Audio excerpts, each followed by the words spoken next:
বন্ধুরা, প্রকৃতপক্ষে আমি এই গরুটির মালিক নই। গরুটি আমাকে চিনে না। অল্প কয়েকদিন হলো সে বাচ্চা প্রসব করেছে। তো গরুটি অনুমান করতেছে, গরুটি ধারণা করতেছে আমি তার বাচ্চাকে মানে আমি তার সন্তানকে নিয়ে যাব বা আমি তার সন্তানের কোনো ক্ষতি করব। সে তার শরীরের সর্বশক্তি দিয়ে বল প্রয়োগ করে আমাকে সে তাড়িয়ে দিচ্ছে। আমি যেন তার সন্তানের কাছে না যেতে পারি, আমি যেন তার সন্তানের কোনো ক্ষতি না করতে পারি।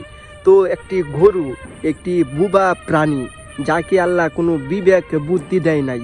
এই বুবা প্রাণীটি যদি তার সন্তানের জন্য জীবনে সর্বোচ্চ দিয়ে জীবন দিয়ে তার সন্তানকে রক্ষা করতে পারে, এবার চিন্তা করুন মানুষ হিসাবে আপনার আমার মায়েরা আমাদেরকে যখন 10 মাস 10 দিন গর্ভে ধারণ করেছে, তারপরে আমরা যখন জন্মগ্রহণ করেছি, আরে আমাদের জন্মের সময় কত হাজার হাজার লক্ষ লক্ষ রেকর্ড আছে।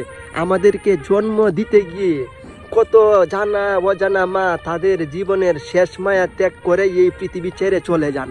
তো মা তার জীবন দিয়ে কিন্তু একটি সন্তানকে রক্ষা করে। আর আমরা সন্তানরা বড় হয়ে কি করি, আমাদের অসহায় বৃদ্ধ মা বাবাকে আমরা বৃদ্ধাশ্রমে রেখে আসি। আমরা আমাদের বৃদ্ধ অসহায় মা বাবার কোনো খোঁজ খবর রাখি না।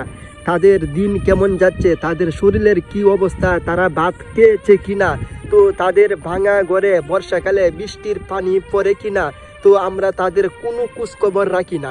আমরা আমাদের রক্তের সম্পর্ক ভুলে যাই, আমরা আমাদের অস্তিত্ব ভুলে যাই। একবার চিন্তা করেন তো, এই মা বাবাকে ছাড়া কি আপনার আমার অস্তিত্ব সম্ভব ছিল?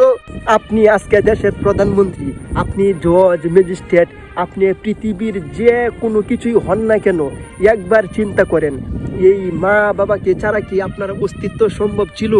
কোনো দিনেই আপনার সম্ভব ছিল না। আর বৃদ্ধ অসহায় মা বাবাকে আজ আপনারা ভুলে গেছেন, আমরা ভুলে যাচ্ছি। একবার চিন্তা করেন, আজকে আপনার শরীরের রক্ত তোর তাজা আছে। তো একটা কথা আছে কিন্তু, যেমন কর্ম তেমন ফল। তো আজকে আপনার ইয়ং বয়স, আপনার শরীরের রক্ত তোর তাজা আছে। এমন একটা সময় আসবে, এমন একটা দিন আসবে, আপনিও সেই সময় মা হবেন, আপনিও সেই সময় বাবা হবেন, আপনিও বৃদ্ধ হবেন। ঠিক এখন এই মুহূর্তে আপনি আপনার মা বাবার সাথে যেরকম আচার আচরণ করতেছেন, আপনি আপনার মা বাবার সাথে যেরকম ব্যবহার করতেছেন, আপনি যখন বৃদ্ধ হবেন, আপনি যখন মা বাবা হবেন, ঠিক তখন আপনার ছেলেমেয়েরাও, আপনার সন্তানেরাও কিন্তু আপনাদের সঙ্গে ঠিক একই রকম আচরণ করবে। তো সবাই সাবধান, সবাই বি কেয়ারফুল, সবাই সতর্ক হয়ে যান। আর অবশেষে আমি একটা কথা বলতে চাই, যে ছেলেমেয়েরা তাদের অস্তিত্ব ভুলে যায়, মা বাবাকে বৃদ্ধাশ্রমে রেখে আসে, মা বাবার কোনো খোঁজ খবর নেয় না, মা বাবার কোনো খেয়াল রাখে না, তারা আসলে প্রকৃতপক্ষে কোনো মানুষ হতে পারে না, তারা অমানুষ, তারা আসলে প্রকৃতপক্ষে কাপুরুষ। তো দর্শক, এই ভিডিওটি করার মূল উদ্দেশ্য হচ্ছে আপনাদেরকে একটি শিক্ষা দেওয়া। আসলে এই বুবা প্রাণীটিকে কষ্ট দেওয়ার জন্য আমি এই ভিডিওটি ধারণ করি নাই। তো দর্শক, আপনাদেরকে অনেক কথা বলেছি, তো আমার কথায় যদি আপনারা কোনো কষ্ট পেয়ে থাকেন, দয়া করে সবাই ক্ষমা সুন্দর দৃষ্টিতে দেখবেন। এতক্ষণ আপনাদের সঙ্গে ছিলাম আমি হিরণ বাদশা ফ্রম চায়না। দেখা হবে নতুন কোনো ভিডিওতে।